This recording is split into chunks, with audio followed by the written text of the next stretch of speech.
Hey, this is the Joshin family and welcome to our vlog.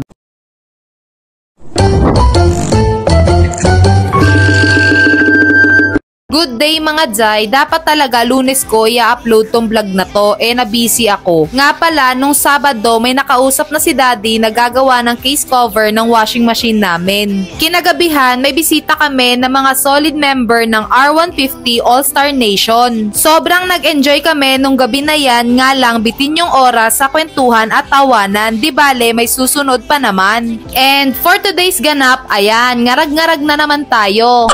Nilagay ko na sa lunchbox yung mga babaunin ni Daddy sa work and magbabawas din ako ng labahin ko today. Thank you talaga Lord sa mga blessings. Hindi ko pa sila maaasikaso ngayon kaya dito ko na lang muna sila ilalagay.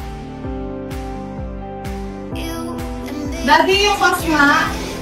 Ilagay mo sa akin. Goods na goods talaga ang morning sa dami ng gawain. Kaya dapat umaga pa lang madami ka ng energy. May panganay pa ako dito na tinanghali na ng gising. Imagine Jai, 3 sila, mag-isa lang ako. Partida Jai, wala pa akong kain yan. Ay grabe, ang dami niyan Jai. Natambakan na naman ako ng labahin gawa ng sobrang busy ko last week. Ano Jai, kaya pa ba today?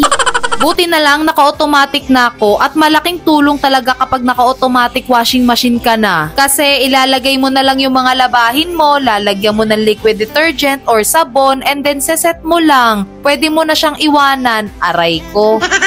Bukod doon, makikilos mo pa yung ibang mga gawain mo habang nakasalang. Do, paspasa in town kay unsay orasa na. Kung Bisaya ka, maiintindihan mo yon at kung hindi, ang ibig sabihin nun, bilisan niya dyan kasi anong oras na.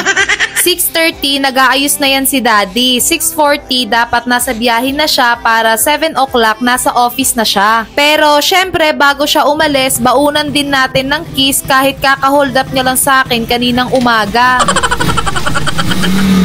Ngayon pa lang kami mag-aalmusal, nag-prepare lang ako ng rolled oats na may avocado and milk para sa akin. Tas si Zoe naman yung paborito niyang lomi. Huwag nyo nang punain, wala siyang topak ngayon. And every morning, binibigyan ko talaga ng 1 hour yung sarili kong magpahinga, enjoyin yung kinakain ko, manood ng magandang movies or bagong series sa Netflix, depende sa mood ko kung gusto ko bang kumanta or sumayaw.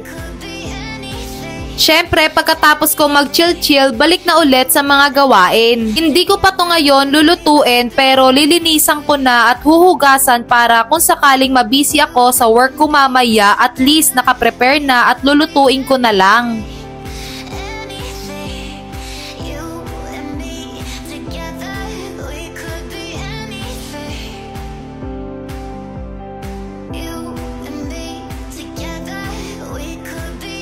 Ang sarap talaga linisan ng isda lalo na't kung fresh pa. Hindi mahirap dukutin yung hasang at bituka. Taob na naman ang isang kalderong kanin dahil magsasabaw ako mamaya. Pagbukas ko ng freezer namin, na-shook talaga ako Jai kasi ang dami naming leftovers. Hays, ang dami kong uubusing ulam mamaya. Isa-isa ko ding sinilip kasi baka mamaya panis na at hindi ko din ugaling magsayang ng pagkain. Nadinig ko nang nag-beep yung washing kaya nilabas ko kagad para hanguin yung una kong sinalang.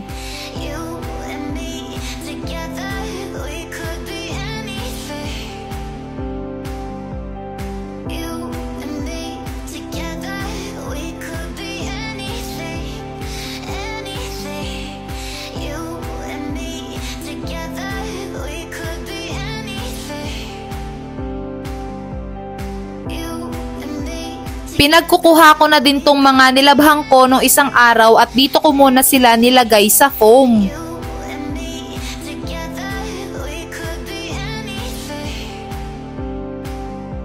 Oh, wag nyo nang batiin si Bebo, good mood yan. At wala akong magagamit na hanger kaya tutupiin ko muna to bago ko isampay yung mga hinango ko kanina. Sakto, pagkatapos kong magtupi, nag-beep yung washing kaya hinango ko kagad yung pangalawa kong sinalang.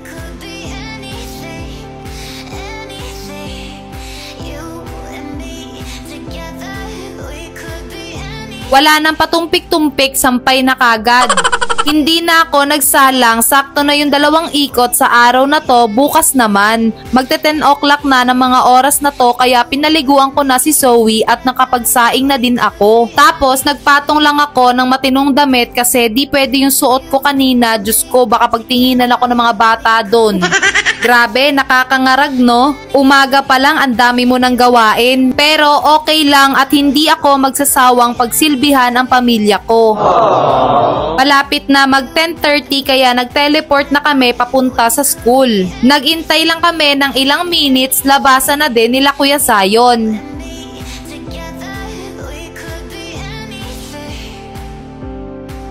Once again, this is the Joshin family. Be smart, be safe, love ya!